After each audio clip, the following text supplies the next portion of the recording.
Hi hello నమస్తే welcome back to mini vlog. అందరు ఎలా ఉన్నారండి? ఏం చేస్తున్నారు? నేనైతే చాలా బాగున్నాను. అందరికీ మొదటగా కార్తీక పౌర్ణమి శుభాకాంక్షలు. మీరు ఎలా జరుపుకున్నారు? నేనైతే అర్లీ మార్నింగే పూజ అయితే చేసుకున్నానండి. తర్వాత ఫస్ట్ రోడ్ శివాలయానికి దీపం వెలిగించాలని చెప్పేసి వెళ్ళాము దర్శనార్థమై. కూడా అష్టదళం స్టార్ ముగ్గు అయితే వేసుకున్నాను. అష్టదళం ముగ్గు ఇంకొక చోట వేశానండి నేను.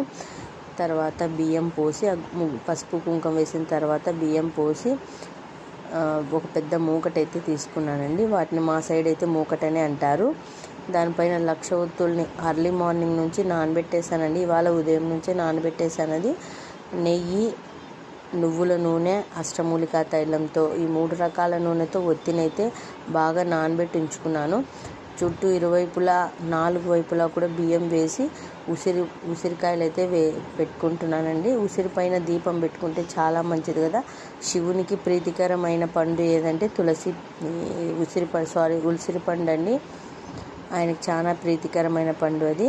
వాటిపైన మనం ఒత్తులు వెలిగిస్తే ఆయనకి చాలా ఇష్టపడతాడని పురాణాలు చెప్తున్నాయి.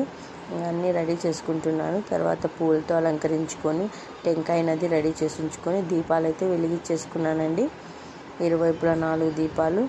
ఈ కార్తీక మాసము ఆ దీపాన్ని మనం లక్ష్మీనారాయణ స్వరూపంగా భావిస్తూ దామోదరాయ నమః, లక్ష్మీనారాయణ నమః, ఓం నమ శివాయ అంటూ దీపాన్ని వెలిగిస్తే ఆ ముగ్గురికి చెందుతుందంటండి. వాళ్ళకి చాలా ఇష్టం అంట. ఈ మాసం ముగ్గురికి చెందుతుంది.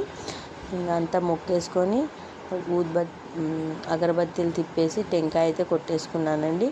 ఆ టెంకాయ సమర్పించేసి ప్రసాదంగా సమర్పించేసి తాంబూలాన్ని సమర్పించుకొని ఫైనల్గా హారతి అయితే ఇచ్చేసుకున్నామండి.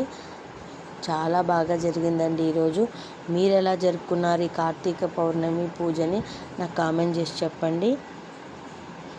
అంతటితో అయితే పూజ అయితే కంప్లీట్ అయిపోయింది. ఇంకైతే మన మనసులో ఉన్న కోరికలని, సంకల్పాన్ని చెప్పుకొని అక్కడి నుంచి వచ్చేయాలి. మన ఏమి సంకల్పాన్ని కోరుకొని మనం ఆ దీపాన్ని వెలిగిస్తున్నామో దాన్ని మరొకసారి శివునికి విన్నవించుకోవాలి. లక్ష్మీనారాయణకి శివునికి విన్నవించుకోవాలండి.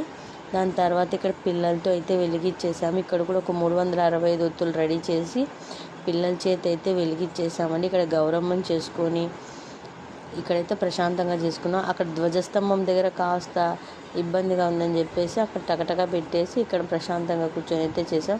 జ్వాలా తోరణం కూడా అయితే వెలిగించేశారు. ఓకేనండి, ఈ మినీ వ్లాగ్ మీకు నచ్చిందని అనుకుంటున్నాను. Okay, take care, bye, thanks for watching.